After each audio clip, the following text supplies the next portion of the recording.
जीवन एक उत्सव है। हम सब जानते हैं। हम जन्म का जश्न मनाते हैं, जन्मदिन पर दिए जलाते हैं, खुशियां बांटते हैं। लेकिन क्या आपने कभी सोचा है कि क्या मौत भी एक उत्सव हो सकती है? क्या किसी इंसान को यह हक होना चाहिए कि वह अपनी मर्जी से सम्मान के साथ इस दुनिया को विदा कह सके? सुनने में डरावना लग सकता है, अननेचुरल लग सकता है, लेकिन जरा उस इंसान की आंखों से सोचिए जो सालों से बिस्तर पर है, जिसका शरीर पत्थर हो चुका है लेकिन दिमाग जाग रहा है, जो सांस तो ले रहा है लेकिन जी नहीं रहा। आज हम बात करेंगे इच्छा मृत्यु यानी यूथेनेशिया की, एक ऐसा विषय जिस पर सालों से बहस चल रही थी, जिसे कभी कोरी कल्पना कहा गया, कभी कानूनी अपराध। लेकिन हाल ही में आए एक अदालती फैसले ने इस कल्पना को हकीकत की जमीन दे दी है। आज चर्चा सिनेमा के उन पर्दों की भी होगी जिन्होंने हमें इस दर्द से रूबरू कराया, और उस मां की भी जिसने अपने कलेजे के टुकड़े के लिए मौत की भीख मांगी। साल 2010 में एक फिल्म आई थी, गुजारिश। संजय लीला भंसाली का निर्देशन, ऐश्वर्या राय की सादगी और ऋतिक रोशन का वो जादुई अभिनय। ऋतिक ने एक ऐसे शख्स एथान मैस्क रेहास की किरदार निभाया था जो कभी दुनिया का सबसे बड़ा जादूगर था, लेकिन एक हादसे ने उसे गर्दन से नीचे तक पैरालाइज्ड कर दिया। उसका दिमाग चैतन्य है। वह रेडियो पर गुड मॉर्निंग इंडिया शो कहता है, दुनिया को जीने की सीख देता है, लेकिन वह खुद अपनी नाक पर बैठी एक मक्खी तक नहीं उड़ा सकता। 14 साल से उस असह्य कष्ट के बाद वह अदालत से इच्छा मृत्यु की गुजारिश करता है। उस वक्त जब यह फिल्म आई थी तो समाज के एक बड़े तबके ने कहा, यह तो कोरी कल्पना है।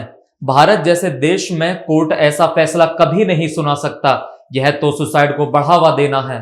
लेकिन ऋतिक और ऐश्वर्या ने उस फिल्म में जो दर्द दिखाया, उसने एक बीज बो दिया था। फिल्म के अंत में जब ऋतिक अपनी आखिरी रात अपने दोस्तों के साथ गा बजा कर मनाता है, तो वह मौत का मातम नहीं बल्कि एक सम्मानजनक विदाई का आह्वान था। उस फिल्म ने साबित किया कि कभी कभी मरना जीने से ज्यादा गरिमामय हो सकता है। समय बीता, बहस जारी रही, और फिर 3 साल पहले आई सलाम वेंकी। काजोल और विशाल जेठवा की यह फिल्म एक सच्ची कहानी पर आधारित थी। एक मां जो अपने बेटे वेंकी के लिए लड़ रही है। वेंकी एक ऐसी लाइलाज बीमारी से जूझ रहा है जहां मौत निश्चित है, लेकिन वह मौत से पहले अपने अंगों को दान करना चाहता है। यहाँ इच्छा मृत्यु के साथ अंगदान का वो महान एंगल जुड़ा था जिसने पत्थर इंसान दिल को भी रुला दिया। काजोल ने एक ऐसी मां का किरदार निभाया जो अपने बेटे को मरते देखना नहीं चाहती, लेकिन उसके कष्ट को खत्म करने के लिए खुद अदालत का दरवाजा खटखटाती है।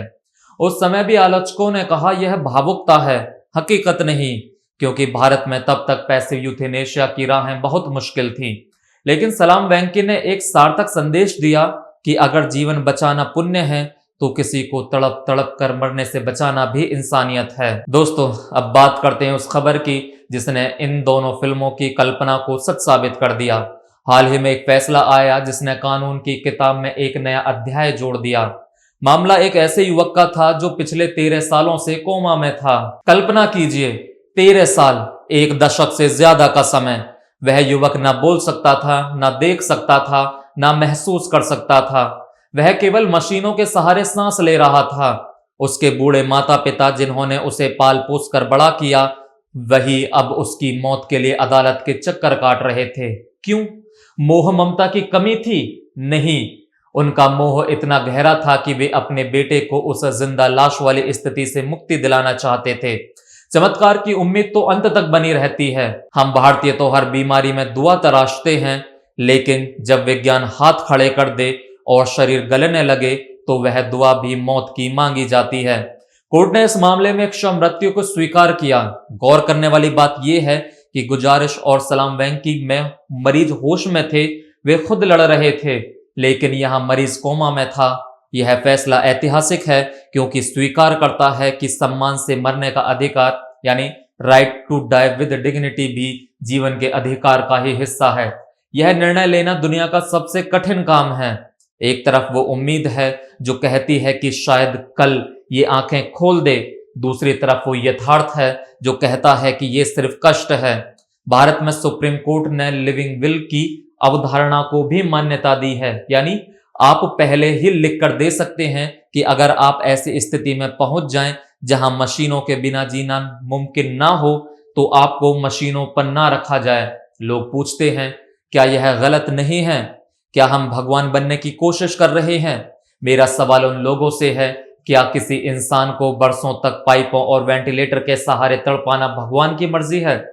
विज्ञान ने हमें लंबी उम्र तो दे दी, लेकिन क्या वह क्वालिटी ऑफ लाइफ दे पाया? मेहनत रंग लाई, सिनेमा का विजन सच हुआ और आज कानून उस दर्द को समझ रहा है जो शब्दों में बयान नहीं किया जा सकता। उम्मीद है कि आगे चलकर इसमें और भी सुधार होंगे। उन मरीजों के लिए राहें आसान होंगी जो लाइलाज और असह्य दर्द के पिंजरे में कैद हैं। इच्छा मृत्यु हार नहीं है, यह जीत है उस गरिमा की जो हर इंसान का जन्मसिद्ध अधिकार है। आखिर में सिर्फ इतना कहूंगा, मोह और ममता बहुत जरूरी है, लेकिन कभी कभी सबसे बड़ा प्रेम रिहा कर देना होता है। जीने की आरजू में मरे जा रहे हैं लोग, मरने की जिद में जीना सीख रहे हैं कुछ लोग। अगर आपको लगता है कि समाज को इस विषय पर और जागरूक होने की जरूरत है तो इस वीडियो को शेयर जरूर करें। आपकी क्या राय है? क्या इच्छा मृत्यु को और आसान बनाना चाहिए? हमें कमेंट में अपनी राय जरूर दें।